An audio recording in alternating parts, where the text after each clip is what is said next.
My apartment in Tacoma never felt like home. It felt like a waiting room I paid rent for. I was 22, 6 months out of a breakup, and most nights the only voice I heard was whatever auto played next on my phone. My job at the call center kept me on nights, so my whole world had shrunk down to a ring light, a bed, and Instagram. I'd moved there for a guy who left before the lease did. My family was 4 states away. My friends from college had scattered into their own lives, the way people do. And I told myself the distance didn't matter, because I still talked to everyone online. That's the thing about isolation. It doesn't look like being alone. It looks like 600 followers, and nobody who'd notice if you disappeared for a week. That's when the account showed up. No profile picture. 9 posts. All reposted quotes about loneliness. It followed me on a Tuesday. I almost didn't accept something about the blank gray avatar felt off. The kind of off I couldn't explain, but the bio said just a fan of your photography. And I'd been posting more since the breakup. I needed someone to say my work mattered, so I hit accept. For 2 weeks, it was just likes. Every post, within minutes. Then one comment. You looked tired in this one. Everything okay? I told myself it was sweet, attentive, even. My stomach dropped a little, reading it back. But I brushed the feeling off the way you brush off a spider. You didn't actually see. Then the DMI started referencing things I hadn't posted. Hope the leak in your bathroom got fixed. I hadn't mentioned the leak anywhere. I sat with my phone in my hand for a long time that night, the ceiling fan ticking overhead, telling myself I must have complained about it somewhere and forgot. I do that.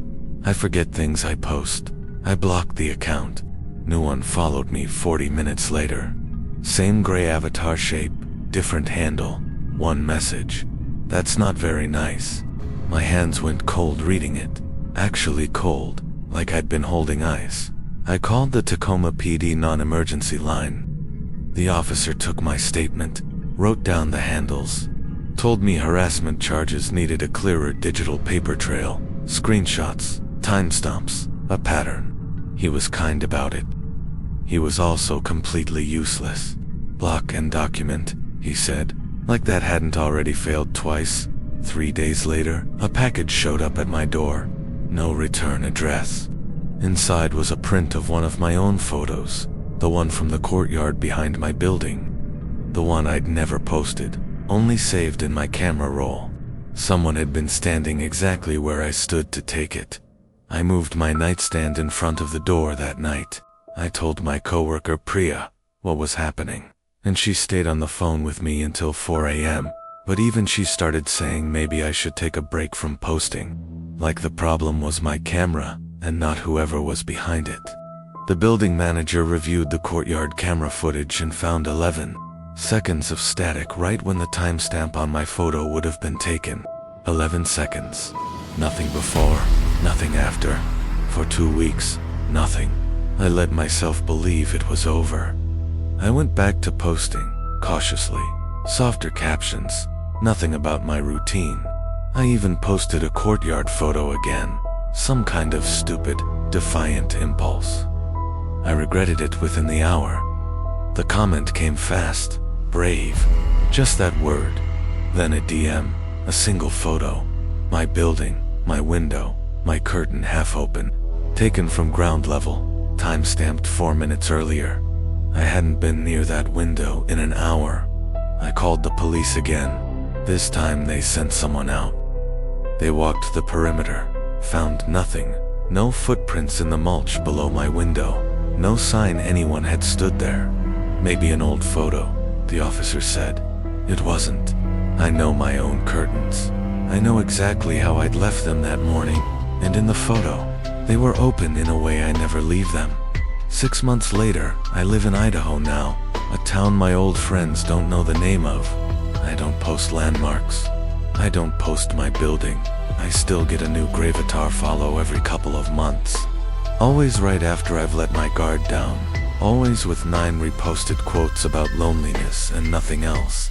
I never accept them anymore. I still wonder how many of them are the same person. And how many of them are watching some other girl, somewhere else, right now, letting the follow request in? My senior year in Flagstaff started with a funeral. My best friend Caleb died in a car accident on Route 89 in September. And after that, the hallways at school just felt like a place I had to walk through until I could go home and be alone with it. I was 17. Nobody teaches you how to keep existing after someone your age just stops. Caleb's Instagram stayed up the way accounts do. His mom couldn't bring herself to deactivate it, and honestly, none of us wanted her to. I'd scroll through his old posts some nights, the two of us at the skate park, him laughing at something, off camera, and it felt like a small, safe kind of grief. Predictable, contained. Then in November, 3 months after he died, his account posted a story. It was a photo of the skate park, empty, taken at night, no caption. My whole body went stiff, looking at it. That specific stillness, where you're not sure if you're breathing wrong or not breathing at all.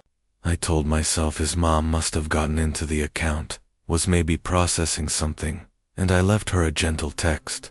She wrote back within a minute, "I haven't touched his phone since October. I thought you posted that." I didn't sleep that night. The story vanished after 24 hours, the way stories do. And for a few days, I let myself believe it was some glitch, some scheduled post from months ago that finally pushed through. Then his account followed 3 new people, all classmates of ours, all kids Caleb had barely spoken to in the last year.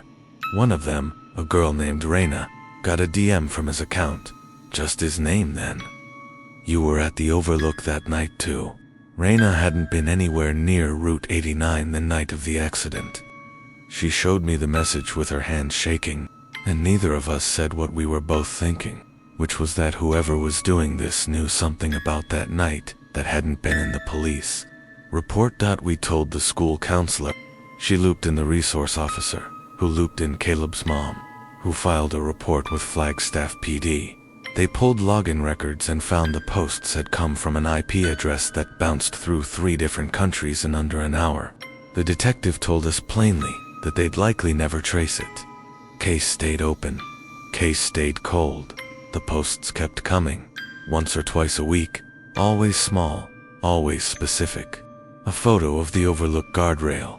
A photo of Caleb's old locker, the one that had already been reassigned to a freshman. A photo of my own front porch, taken at dusk, with no caption at all. My mom wanted to call the police again over that last one, and I let her. And it went the same way it always went. A report, a shrug, a case number added to a stack. By December, half the school had unfollowed the account out of pure dread. I couldn't do it. I told myself I needed to know what happened, that unfollowing felt like abandoning him twice.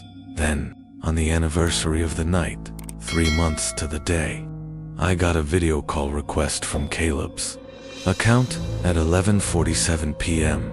My thumb hovered over the screen for a long time before I answered.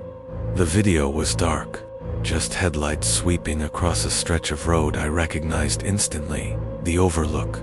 Then it cut, fast, to a face lit from below by the dashboard glow. It was Caleb's face. Exactly his face, down to the small scar above his eyebrow, mouthing words with no sound coming through. Over and over, the same shape, the same 3 words. And the video ended the second I understood the shape his mouth was making. I couldn't move. I couldn't unsee it. I sat there in the dark of my room for I don't know how long before I could even put the phone down. The account went silent after that night. No posts, no stories, no follows. It's still up, frozen, exactly the way Caleb left it in September. Flagstaff PD closed the digital harassment case last spring, unsolved. No suspect identified. I graduated in June, and I'm 300 miles from that Overlook now, and I still haven't told anyone the 3 words his mouth was shaping in that video, because saying them out loud feels like it would open the door back up. To this day, I don't know who or what was posting from his account, and some nights I still get a notification that his account is active now.